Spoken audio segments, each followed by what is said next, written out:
Yeah, I just thought I'd do this to support uh, not my contention. This is an expert, Jelani Cobb, who's a history professor at a black college, Spelman College. At least he was in May of 2004. Him, amongst other experts, um, have deemed the Willie Lynch letter as being not authentic, which means it wasn't written by some slave owner named Willie Lynch to teach people how to control slaves and control black people. Now it may have some techniques in there or some things that were applied that still divide us today. But us just go ahead and read a little bit, okay? It's May 2004. Is the Willie Lynch letter real? And Gloria Jenkins of Big Sandy, Texas says, is the Willie Lynch letter real? If it's real, it's one of the most important documents related to African Americans. Now, the answer from Jelani Cobb goes, there are many problems with this document, not the least of which is the fact that it's absolutely fake.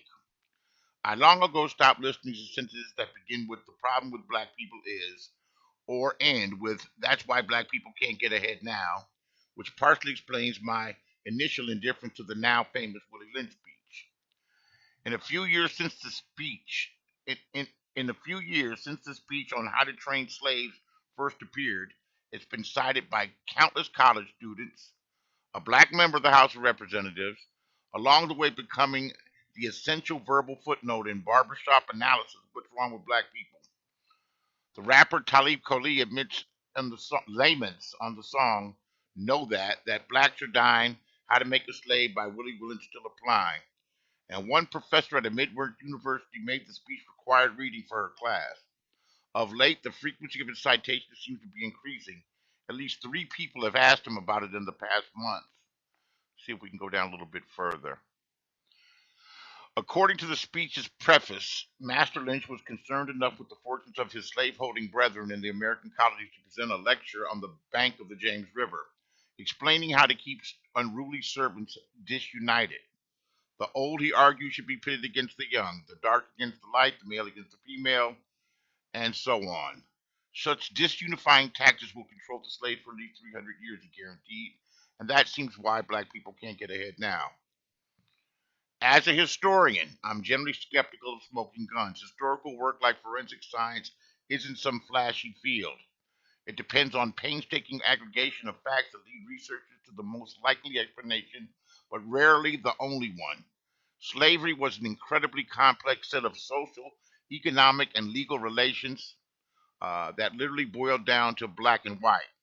But given the variation in size of farms, number of enslaved workers, region, crops grown, law, gender ratios, religion, and local economy, it's unlikely that a single letter could explain slave policy for 151 years of the institution and its ramifications down to the present day. Considering the number of extant sources from the 18th century, if this speech had been discovered, it would have been the subject of incessant historical panels, scholarly articles, and debates. It would literally be a career making find. But the letter was never discovered.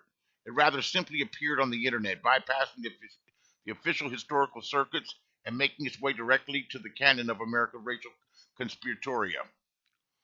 On a more practical level, the speech is filled with references that are questionable if not completely inaccurate. Lynch makes reference to an invitation reaching him on his modest plantation in the West Indies. While this is theoretically possible, the plantation system was well established in the Caribbean by 1712. Most plantation owners were absentees who chose to remain in the colonizing country, while the day to day affairs of their holdings were run by hired managers and overseers. Even assuming that Mr. Lynch was an exception to this practice, much of this text of his speech remains anachronistic. Yikes.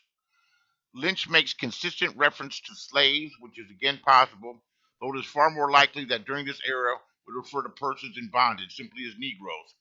In the first paragraph, he promises that ancient Rome would envy us if my program is implemented. The word program did not enter the English language in this connotation until 1837. At the time of this speech, it was only used to reference a written notice for theater events. 2 paragraphs later, he says that he will give an outline of action for slaveholders.